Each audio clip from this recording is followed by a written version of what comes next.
Today on Music 301, we're going to talk about beginning guitar. What are some of the core things you should know when you start playing? It's not an easy instrument to play, especially at first, because your guitar is going out of tune and you're just trying to keep it in tune. The action's super high on your guitar, and it's just very difficult to play. And a lot of people end up, quitting playing because of that. Some simple things. One, especially when you first start, and especially if it's a young person starting, their hands aren't quite as strong. When you try and hold, let's say, an F chord, it's very difficult for them because usually the action's too high on the guitar. The first thing I would do to any guitar, if I was just starting, I would take it to a guitar tech, and they can just do a simple setup, tell them to put low action and either medium gauge strings, which are 9 to 42s, or light strings, depending on the age of the student, maybe 8 gauge strings, that type of thing. This way, when they hold like an F chord or these lower chords, or even up here, the action's not going to be too high. They'll be able to hold down and articulate every note. Where usually what happens is they'll choke a note or two because of the problem of holding down the hand on the neck, because it kind of hurts your hand a little bit when you first start getting used to holding the chords. Second thing is how to hold the pick. The pick goes between the thumb and first finger. You leave just enough out so you can comfortably pick the notes.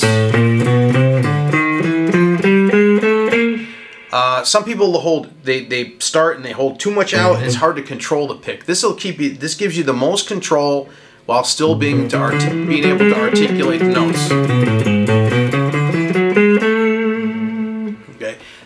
Another basic is that people sometimes don't teach is that when you play, your hand is kind of like an arm on a record player.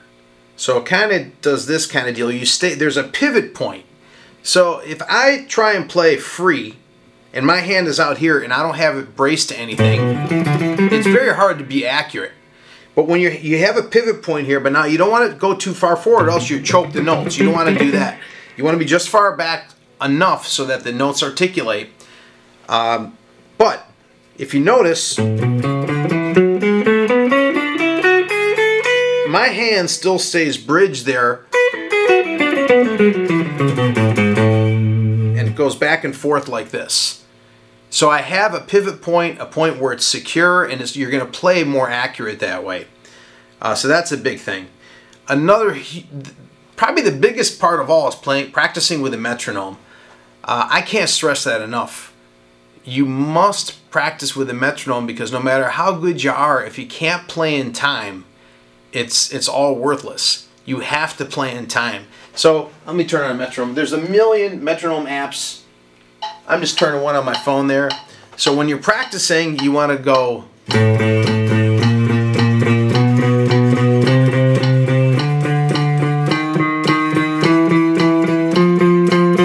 So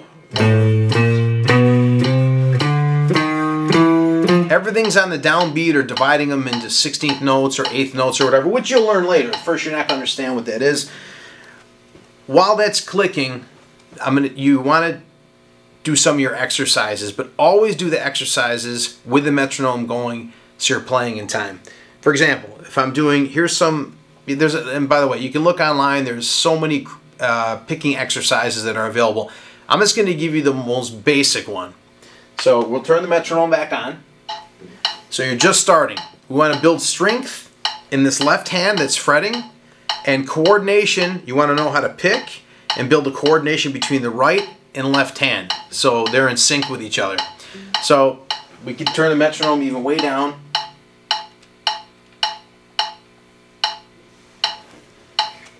So we're going to do a chromatic exercise.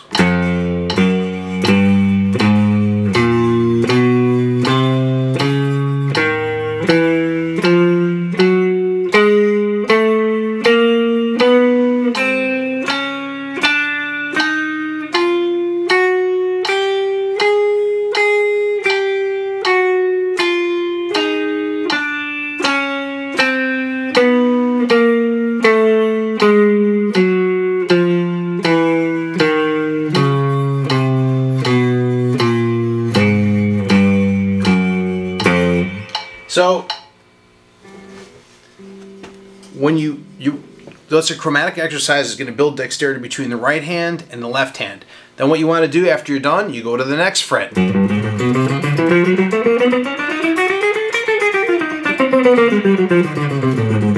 All the way to as high as you can play on your guitar and all the way back down. Now if your hand tenses up, stop. It's not like weightlifting. Pain is not good. You want to take your hand, shake it out, let the blood flow, stretch it. Don't hurt your hand because there's so many tendons and ligaments and things that you can harm yourself greatly if you don't pay attention. So that's to get you started on picking. The other thing about picking is from the start, you must alternate pick. Well, I'm not going to say you must. You can really do anything you want. But my suggestion is focus on alternate picking, which all that means is downstroke, upstroke, downstroke, upstroke. Always down, up, down, up, down, up, down, up. It's kind of like walking or running, right? You don't take two right, you know, your right foot out twice and your left foot out twice. You're going right, left, right, left. Same thing. This is how you become efficient at picking. And don't let the pick go out too far. Don't like exaggerate. I mean, unless it's for emphasis in a part of a song or whatever. But generally, don't exaggerate the motion. You're going to hit other strings. You're going to get sloppier, and you're wasting energy that could be going towards hitting the next note. So you want to be as efficient as possible. Don't go too far past as soon as you play the note. So that's a big part of it. The other thing is there's also legato. So you don't have to always pick every note. There are guys that are great at legato, guys like Joe Satriani and Alan Holdsworth and these guys where you pick the first note and hammer on the rest, or you pick the first and pull off the other ones. That type of thing. So you got the legato, you got the single note picking, and then the next part is the strumming part. Now I'm not going to talk about how to form the chords as far as the individual chords. Now there's a lot of videos online, you can see that, but I'm going to show you how to practice those chords. So let's take some basic chords. A C, a G, a D, and an A. Okay. When you strum, instead of, there's some people that strum from the arm. It just looks like they're tense while they're playing. The easiest way to strum is your right hand should look like you're shaking water off of it. Like your hand is wet and you're shaking off water. So when I'm playing, right, so when I'm...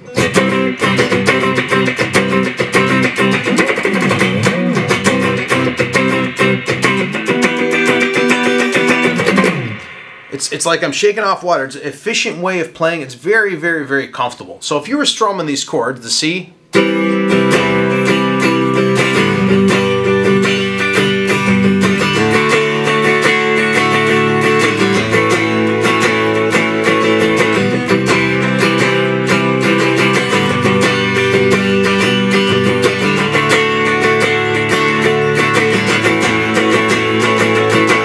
or let's say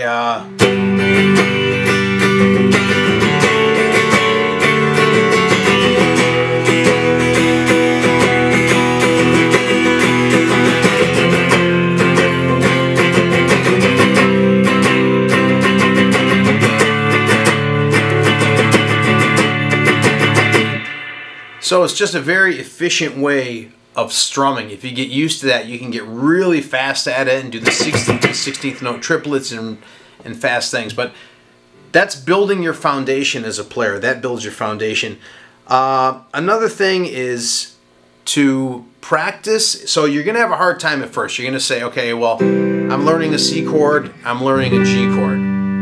And it's going to be very... It's hard to memorize that my fingers go here. Okay, now my fingers got to go here, and they got to go in time, and blah, blah, blah. The best way to practice that, again, we go back to the metronome, and you strum the first chord on the one. So if you're counting 1, 2, 3, 4, 1, 2, 3, 4. Hit it on the 1. 1, 2, 3, 4. 2, 3, 4. So you're using the first beat to hit the chord. The next 3 you're using to get your hand in position so you can hit the next chord in time. So then when you get fast enough of that, you cut it down to 2 beats. 1, 2, 3, 4. 1, 2, 3, 4. 1, 2, 3, 4. 1, 2, 3, 4. I went over on that one, I'm sorry. But then you cut it down to 1 beat. You use 3 of the beats. 1, 2, 3. 1, 2, 3. 1, 2, 3, 4. 1, 2, 3, 4. That 1 beat gives you a chance to get back in position. Then when you're really good at it, then you hold for all 4 beats and make the change fast. 1, 2, 3, 4. 1, 2, 3, 4. 1, 2, 3, 4. 1, 2, 3, 4. 1, 2, 3, 4. Sorry about the stray note in there. But so that's, and then once you get that down, speed up the tempo. So take the 1, 2, 3, 4.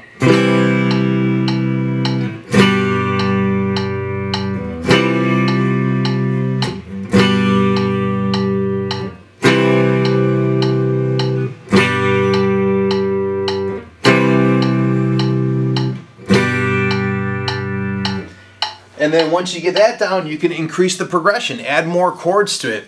The key is playing in time and using that metronome, and that will get your hands used to using different chords, to changing chords. I mean, especially as the chords get more complex, that's becomes very important. So if you just learned like an E major 9 chord to, let's say, A major 7th to a D major 9, so you want to go 1, 2, 3, 4.